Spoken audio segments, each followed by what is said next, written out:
नमस्कार दोस्तों, स्वागत है आप सभी का आपके अपने YouTube चैनल अपनी क्लास में। दोस्तों, इस वीडियो के अंदर मैं आप सभी को आपके राजस्थान बोर्ड कक्षा 12वीं में भूगोल ज्योग्राफी के नए सिलेबस के अनुसार मोस्ट इम्पोर्टेंट प्रश्न बताऊंगा। दोस्तों, आप मेरा विश्वास कीजिए, मैं आपसे 100% गारंटी लेकर कहता हूं कि इस पेपर के जो प्रश्न हैं आपको वही सेम टू सेम प्रश्न आपको आपके ज्योग्राफी के पेपर में देखने को मिलेंगे। तो आप देख सकते हैं इस पेपर में जो आपको टोटल समय दिया गया है वो है 3.5 घंटे का, और जो आपको टोटल मार्क्स दिए गए हैं वो है 56 मार्क्स। तो आप देख सकते हैं इस पेपर का जो खंड ए है इसमें आपको वस्तुनिष्ठ प्रश्न है वो मिलने वाले हैं, यानी कि आपको 4 ऑप्शन दिए होंगे A B C D। आपको बताना है कि कौन सा ऑप्शन है वो करेक्ट है। तो देखिए, इसमें जो पहला प्रश्न है इसमें पूछा गया है एशिया की सबसे विशाल स्लम कच्ची बस्ती किस शहर में स्थित है। तो दोस्तों, एशिया की जो सबसे बड़ी स्लम कच्ची बस्ती है वो धारावी मुंबई में स्थित है, यानी कि दोस्तों करेक्ट आंसर क्या होगा पहले का, ऑप्शन नंबर बी मुंबई।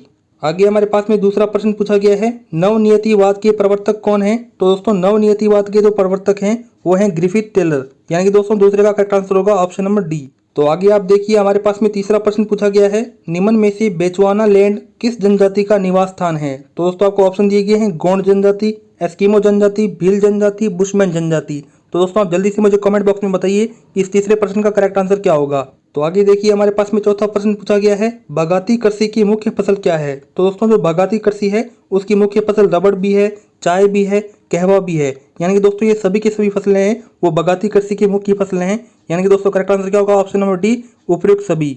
आगे चलते हैं, हम देखते हैं हमारे पास में पांचवा प्रश्न आता है भारत का सर्वाधिक जनसंख्या घनत्व वाला राज्य कौन सा है। दोस्तों तो भारत का जो सर्वाधिक जनसंख्या घनत्व वाला राज्य है वो है हमारे पास में बिहार, यानी कि पांचवे का करेक्ट आंसर क्या होगा ऑप्शन नंबर ए। आगे हमारे पास में छठा प्रश्न पूछा गया है पराबैंगनी किरणों को रोकने का कार्य कौन सा मंडल करता है। तो दोस्तों आपको ऑप्शन दे रखे हैं शोभ मंडल, ओजोन मंडल, आयन मंडल, बाह्य मंडल। ठीक है, आप मुझे जल्दी से इसका करेक्ट आंसर है वो कमेंट बॉक्स में बताइए, मैं देखता हूं कि कौन सा विद्यार्थी यहाँ पे होशियार है। आगे हमारे पास में सातवां प्रश्न पूछा गया है भारत में सूचना प्रौद्योगिकी उद्योग का प्रमुख केंद्र कौन सा है। तो दोस्तों आपको ऑप्शन दे रखे हैं, जल्दी से आप इसका आंसर कमेंट बॉक्स में बताइए। आगे हमारे पास में आठवां प्रश्न है ऑपरेशन फ्लड किससे संबंधित है।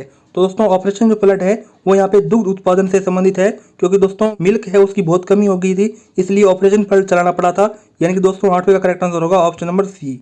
तो आगे देखते हैं हमारे पास में नौवां प्रश्न आता है, इसमें कहा गया है थार का घड़ा कहलाता है। तो दोस्तों जो थार का घड़ा है वो कहलाता है चांदन नलकूप। दोस्तों जो चांदन नलकूप है वो जैसलमेर के अंदर स्थित है और इसे कहते हैं थार का घड़ा, यानी कि नौवें का करेक्ट आंसर होगा ऑप्शन नंबर ए।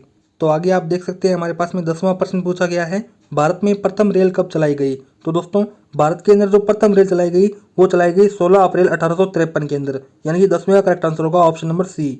दोस्तों तो अब हम आगे देखते हैं, हमारे पास में दूसरा प्रश्न आता है। दोस्तों दूसरे प्रश्न के अंदर कहा गया है दापा क्या है।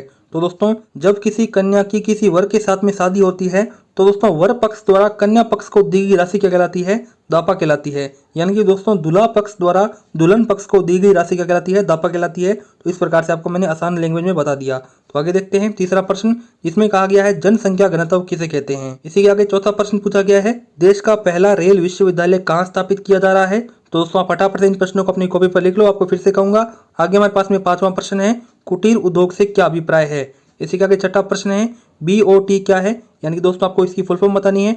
आगे हमारे पास में सातवां प्रश्न है सन्नगर शब्द का प्रयोग सर्वप्रथम कब व किसने किया। तो आगे आप देख सकते हैं हमारे पास में आठवां प्रश्न पूछा गया है किन्हीं दो धात्विक खनिजों के उदाहरण दीजिए। तो दोस्तों आप आसानी से किन्हीं दो धात्विक खनिजों के उदाहरण हैं वो दे सकते हो।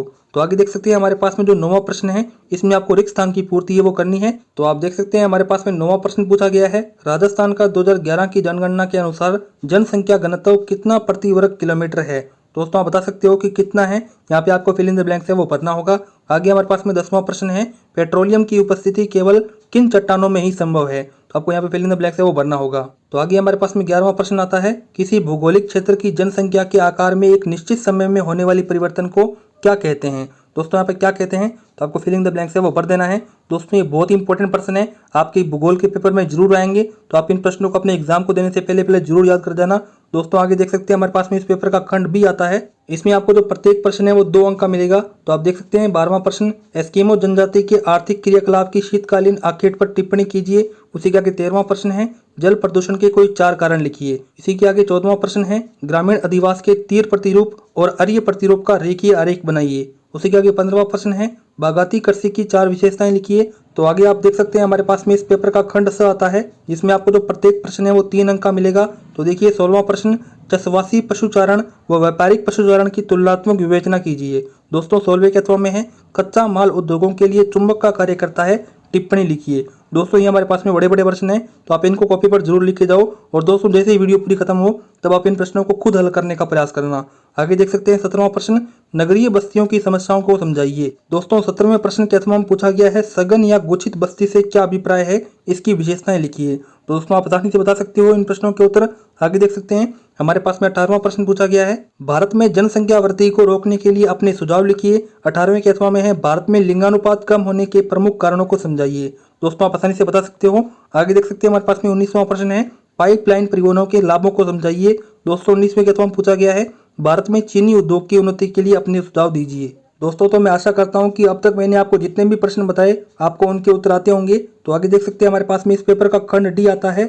तो इस खंड के अंदर आपको जो प्रत्येक प्रश्न है वो 4 अंक का मिलने वाला है। जैसे कि 20वां प्रश्न है, इसमें आपको विश्व का मानचित्र है वो दिया होगा और दोस्तों आपको कुछ स्थान दिए होंगे। आपको बताना होगा कि इस मानचित्र के अंदर वह स्थान कौन सी जगह पर है।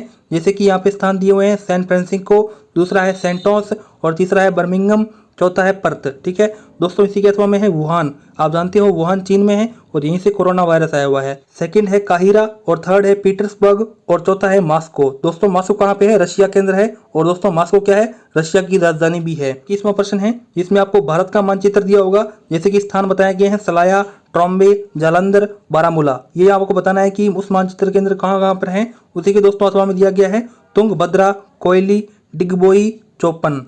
तो दोस्तों आप भारत के मानचित्र में इन स्थानों को बता सकते हो कि ये कहाँ पर हैं। दोस्तों 21वें के सेकंड में बताया गया है कि राजस्थान का जो मानचित्र है इसमें आपको स्थान दिए गए हैं पाली, सीकर, बांसवाड़ा, धौलपुर। ठीक है, तो आप आसानी से बता सकते हो।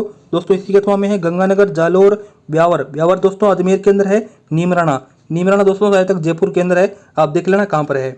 तो आगे आप देख सकते हैं हमारे पास में इस पेपर का खंड ये आता है। इसमें आपको जो प्रत्येक प्रश्न है वो 4 अंक का मिलेगा। जैसे कि 22वां प्रश्न है, जनसंख्या संक्रमण सिद्धांत की अवस्थाओं का वर्णन कीजिए। 22वें के अथवा में है, विश्व जनसंख्या घनत्व को प्रभावित करने वाले भौतिक कारकों की व्याख्या कीजिए।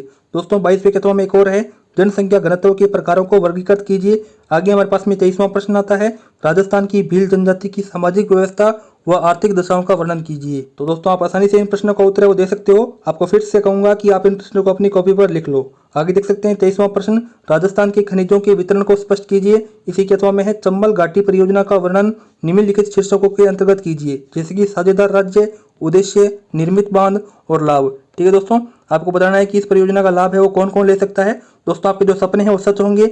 आपको मैंने ये भूगोल का पेपर बताया, आपके राजस्थान बोर्ड कक्षा 12वीं का। और दोस्तों मुझे पूरी उम्मीद है कि यही प्रश्न आपके पेपर में आएंगे। दोस्तों यदि आपको ये क्वेश्चन अच्छे लगे हों तो इस वीडियो को लाइक कर दो, चैनल को सब्सक्राइब कर दो। और साथ ही दोस्तों यदि आपको कोई ऐसा फ्रेंड है जो कि आपके साथ क्लास 12 में पढ़ता हो और उसका भी ज्योग्राफी भूगोल का पेपर होने वाला हो तो उसको भी ये वीडियो शेयर कर दो ताकि वो भी ये रियल पेपर देख सके। दोस्तों तो अब इस वीडियो में तो इतनी जानकारी थी। अब मिलते हैं किसी अन्य वीडियो में, तब तक के लिए जय हिंद, जय भारत।